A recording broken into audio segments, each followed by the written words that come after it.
We all remember John Beilein last season with his Super Soaker. He must have forgot to pack it in his bag to Wichita because last night he pulled out the block and poncho with a pair of goggles to celebrate the Wolverines' second straight trip to the Sweet 16. After 4 wins in 4 days, Michigan is cutting down the nets at Madison Square Garden, celebrating its second straight Big Ten tournament title and just the third team ever to do so. The Pistons are the only team in the Eastern Conference that hasn't won a playoff game in the last 10 years. Mind you, they only made it twice. But Casey, he's made 5 appearances in the last 7 years, including the top seed this year. And Tom Gores is hoping he can bring that success right here to Detroit. Philadelphia, the city of brotherly love. The Red Wings, though, haven't gotten any love in Philly in 22 years. Detroit hasn't beaten the Flyers on the road in regulation since January 25th. Of 97. Flint native Miles Bridges stayed for his sophomore season because he wanted to win a national championship. That road starts Friday as Michigan State looks to get out of opening weekend for the first time in 3 years, and the Spartans hungry after an early exit in the Big Ten tournament. When these gates open on Friday night, Goodrich will host Lake Fenton. The Blue Devils also so happen to be the defending league champs, and it's a game the Martians are saying could set the tone for the rest of their season. The Red Wings have picked up at least a point in 6 of their last 9 games, but leave it to Detroit to make it as difficult as possible. So don't fall off. That's what I'm going to try to do. Good footstep. All right.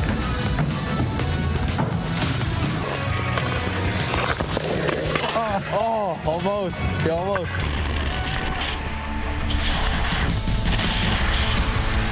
What's it going to be like walking out there, hearing all the Spartans fans and seeing all the green in the stands here at LCA? Oh, it's going to be huge. Big Three made a stop in Detroit for season 2, and although they never played at Little Caesars Arena, it was a homecoming for 5 former Pistons that used to call the city home.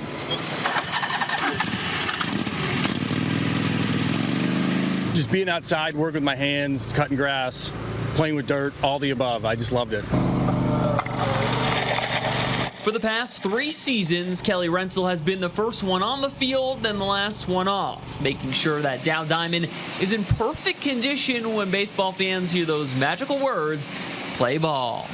It's really neat to have a big part in that and not really be in starting lineup, you know, and kind of be the guy behind the scenes, guy behind the curtain, making sure things are ready for these guys because they'll be out here at 1 o'clock setting up for BP, so we got to do that, and early work in infield, so it's an all-day process. And right before a game, once we get everything done, it's the calm before the storm, we got the lines out, bases are in, everything's perfect.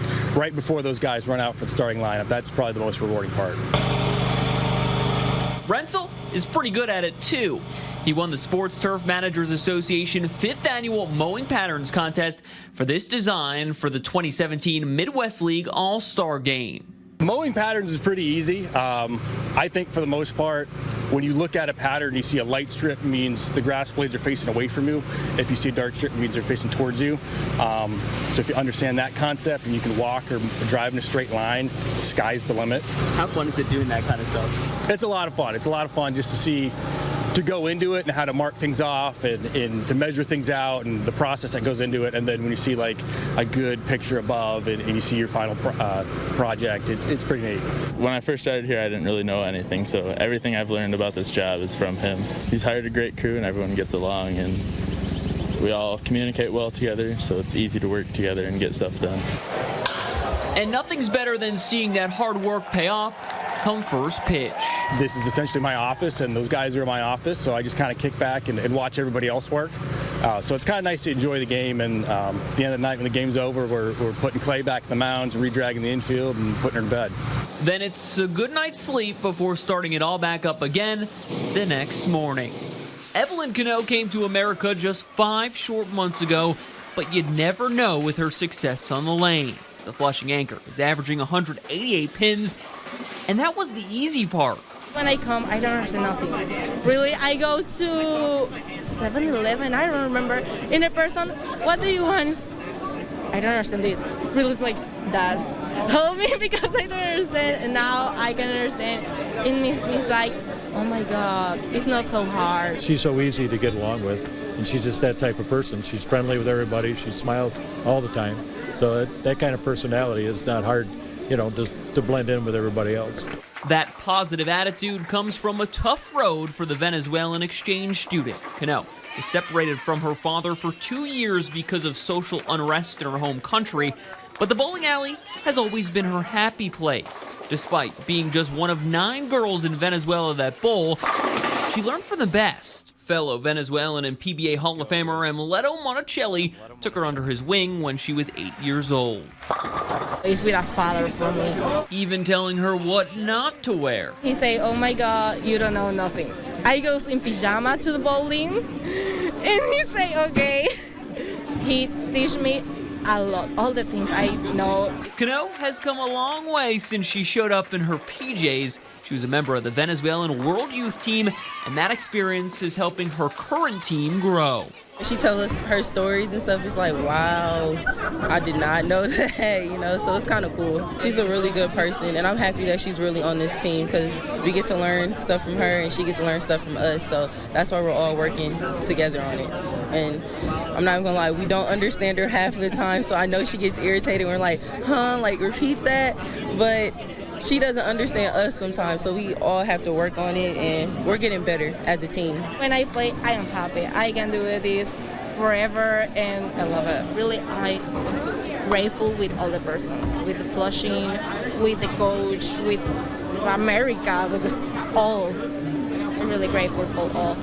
And like her mentor and idol Monticelli, Cano is determined to seize this opportunity and hopes to one day play in the PBA. Wrestling is a sport that takes both physical and mental toughness, one without the other, and you're most likely going to fail.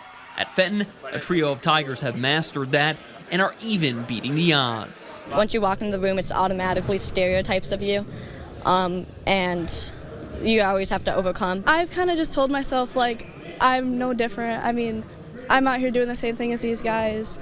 I'm working just as hard. Kendra Ryan, Ella Turnbloom, and Chloe Wagner aren't letting the fact that their girls stop them. All 3 are starters for the Tigers and beating the boys, already combining for 52 wins so far this season. These 3, they're just like everyone else. They work hard, they get after it, they're physical, and we rely on them a lot. And we've been pretty successful this year, and they've been a big part of that. Wagner paved the way. Her sophomore year, she became the first girl in school history to earn a varsity letter. Wagner credits her success on the mat to her former coach, Brent Harvey, who passed away tragically in a motorcycle accident in October of 2017. I wasn't actually going to wrestle this year until he passed away, and I kind of knew it was my calling to come back and wrestle. I look at my shoes before I go onto the mat, say a couple words to him. It's a tradition that I do before I step out on the mat, and it's just everything that I give out there is for him. She'll even have the opportunity to compete for a girls' state title for the first time in Michigan. This year, the Michigan Wrestling Association will hold its first ever girls' championship, something Harvey had been pushing for years before he passed away. I came back and wrestled, and then this year we get our own state tournament. It just means the world to me. I know where I want to be, and if I can inspire other people to be that way, then that's what I'm going to do. With an angel in her corner, Wagner, along with Ryan and Turnbloom, hope to cement their legacy at Fenton, win the first girls' state championship, and inspire the next generation of girls to give wrestling a try.